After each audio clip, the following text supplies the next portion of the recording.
Well, hey gang, how you doing? It's Jonathan again for Tailhunter International, and it's time once again for the Mexican Minute La Paz video fishing report, coming to you from La Paz, Baja, Mexico, and covering all the sport fishing action for this past week of the 11th through the 18th of August 2019 for the Tailhunter Sportfishing fleet. Fish brothers and sisters, thanks for checking in wherever you are. Hope you're doing well. Hope you're having a great summer, and please subscribe and let's talk about fishing. Well, I got to tell you, finally, it's about 2 months late, maybe 3 months late. We're finally into the Dorado. We've got them on and off. Just we get excited about them. I thought the Dorado season was, full blast, and then it kind of dips down and it comes back up. Well, I've got to say for about the past 2 or 3 weeks, the Dorado are probably 70, almost 80% of our catches. So I'm going to say, hey, Dorado season's finally on, although it's a little bit late. Most of the fish, they're that fun size, 10 to 15 pounds, but some bigger fish as well. Now, these fish are biting all over the place, and they're running from, like I say, 5, 10, 15 pounds on the average, but we've got some 20, 30, we've had some 40 and 50 pounders as well. Some even maybe bigger fish lost. If you talk to some of the anglers,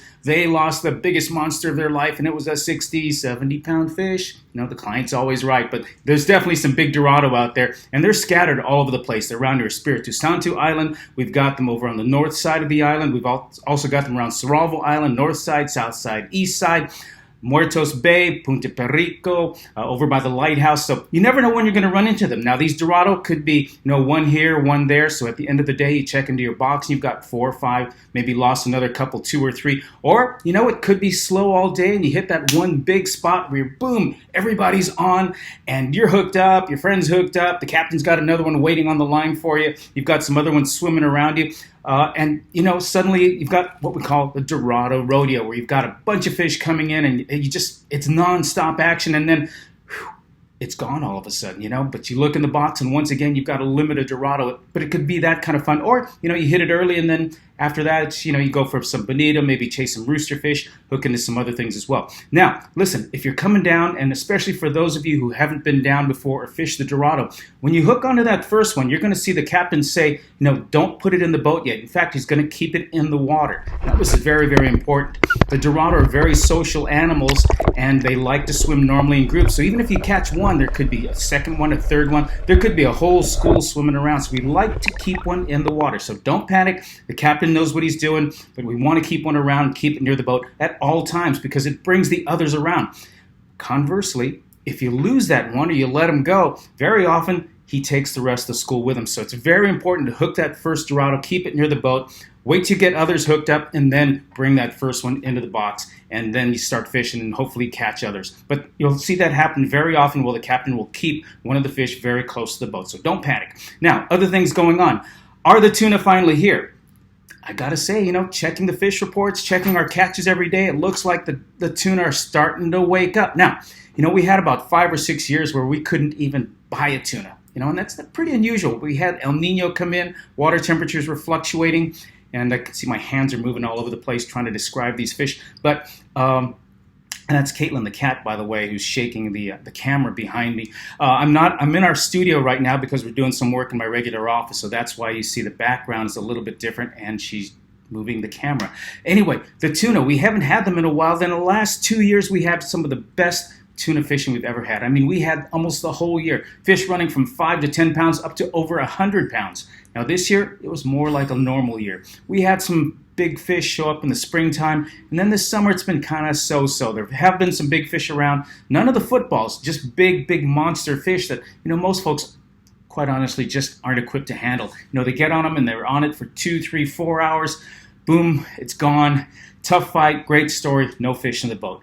But these last 2 weeks or so, we've been seeing more and more tuna. More manageable type of fish. Yes, there's still the big ones out there, no doubt about that. But 20, 30, 40-pound fish. Much easier on most folks. Still a tough fish. I mean, in my book, there's nothing harder fighting, or tougher fighting, I should say, than a tuna. Pound for pound, these fish are mussels with a pointy end on one side, and they look like big fat football torpedoes, and they have no swim bladder, so these things can zoom 40, 50 miles an hour. And if you've never been on a tuna before, let me tell you, a 5-pound tuna, or I should say a 30-pound tuna, isn't twice as strong as a 15-pounder tuna. It's exponentially stronger. You get into one that's 60, 70-pounders, and you're going to be on a fight for 2 or 3 hours. That's how powerful these fish are. You know, a lot of times you see the magazines and and the pretty girl in the bikini or the guy in the big sport fish is hooked onto a marlin. Yes, it looks good, but you know, for most folks, I tell you what, you can probably put a 150-pound marlin in the boat in 20 or 30 minutes. 150-pound tuna is going to take you 2 to 3 hours. It's not going to look pretty because he's not going to jump all over the place, but let me tell you, you'll be in for the battle of your life. So we've got Dorado, we've got tuna, we have had some billfish hookups. Now it's been kind of slow on the billfish, but that's also because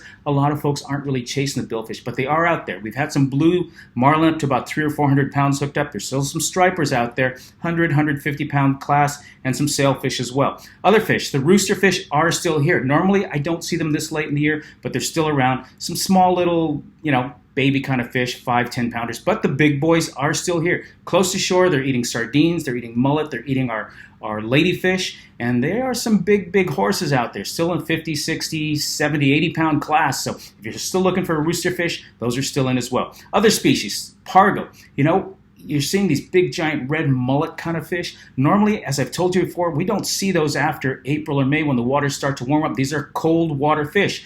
But for the first time in my 25 years in La Paz, we're catching these big giant mullet snapper. We're also getting the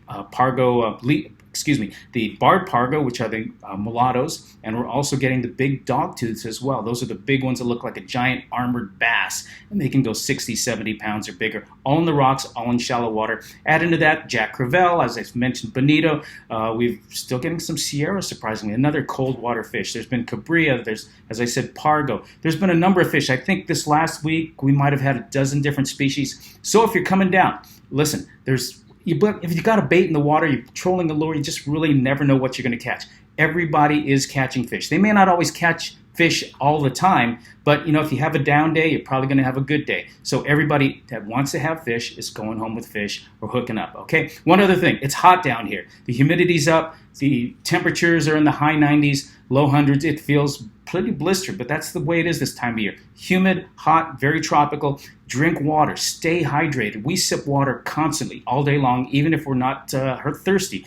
It's coming out of you. You may not have to, go to the bathroom, but it's coming out of you. The sun hits you from all angles, and folks think they're getting the flu. They think they're getting a stomach bug, or they think they ate some bad cheese or a bad burrito somewhere or had some bad water.